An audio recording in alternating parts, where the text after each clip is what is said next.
네, 여러분 반갑습니다. TV기자 카인모빌리티의 TV기자입니다. SUV 차량이 대세로 떠오르면서 한순간에 사라진 형태가 바로 소형 MPV입니다.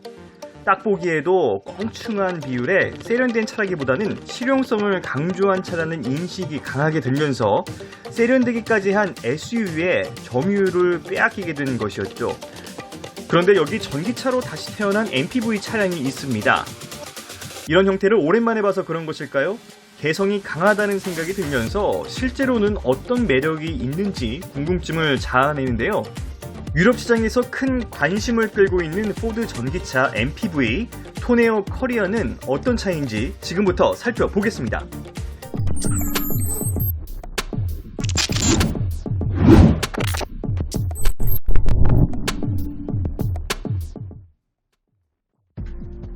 집 앞 충전기를 통해서 충전하는 모습을 보니 전기차가 맞습니다. 얼핏 보면 평범한 모습처럼 보이지만 긴 휠베이스와 각을 살린 외관에서 그 안이 더 궁금해지는 것 같습니다. 일단 산악자전거 한 대는 거뜬히 실린다는 것을 알 수가 있네요. 일반 차량보다 높은 전고가 한몫한 것으로 보입니다. 일단 전면을 살펴보면 반짝반짝하니 예쁩니다. 마치 다이아몬드를 닮은 라디에이터 그릴 문양도 독특하고요. 가로로 길게 이어진 주간 주행 등 양 끝의 패턴도 평범함 속에 개성이 드러납니다. MPV의 단점이라고 할 수 있는 부분은 바로 차체에 비해서 작은 바퀴를 들 수가 있었습니다.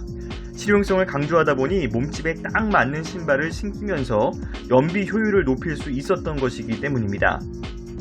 그런데 이 토네오 커리어의 경우 기본적으로 전기차 플랫폼이 적용이 되면서 전기 모터로 구동하기 때문에 신발이 그다지 작을 필요가 없어졌습니다. 즉 차량의 비율이 좋아졌습니다. TV기자는 이 토네오를 보면서 디자인이 매력적이다 라고 느꼈었는데요. 이런 비율도 큰 역할을 했습니다. 프렁크 공간도 좁지만 깊게 위치한 것을 알 수가 있습니다.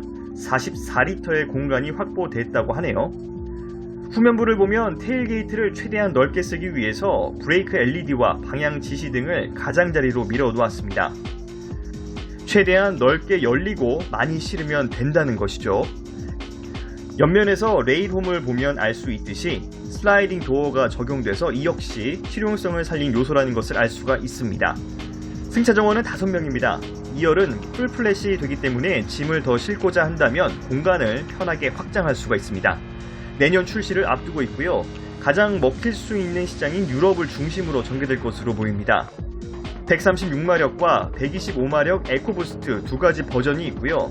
1회 충전 시 주행 가는 거리는 아직 공식 재원이 나오진 않았지만 큰 형벌인 미니밴 모델이 370km를 주행하는 점을 놓고 볼 때 400km에 가까운 주행 거리가 가능할 것으로 예상이 됩니다. 특히 급속 충전을 하게 되면 10분 만에 87km를 주행할 수가 있는 점은 고무적입니다. 패밀리 차량으로 딱이겠다라는 생각이 드는 이 토네오 커리어입니다. TV기자. 다만 국내 시장에 출시할 수 있을까는 계속 물음표로 남습니다. MPV 무덤 중에 한 곳이 바로 국내 시장이기 때문입니다. 개인적인 생각으로는 아마 국내 출시가 안 될 가능성도 높아 보입니다. 그렇더라도 가격 변수가 있겠죠. 고급형 MPV로 유럽에서 대량 판매를 노리다 보니 상대적으로 가격 정책이 좋을 수가 있습니다. 또 국내 시장에서는 딱히 소형 밴이라고 내세울 만한 모델을 찾기 어렵습니다. 그러면서 이 토네오 커리어의 실용성이 이 시장을 대체할 수 있을 것 같다는 생각이 들었습니다. 이제는 점점 전기차도 다양화하는 가운데 국내 브랜드도 보다 다양성에 집중해서 많은 소비자들의 구매 욕구를 만족시켜줬으면 좋겠습니다. 앞으로도 전기차와 관련한 다양한 소식을 받아보길 원하시는 분들은 구독과 좋아요, 알림 설정을 해주시면 보다 빠르게 받아보실 수 있습니다. 지금까지 TV기자의 EV 리뷰였습니다. 감사합니다.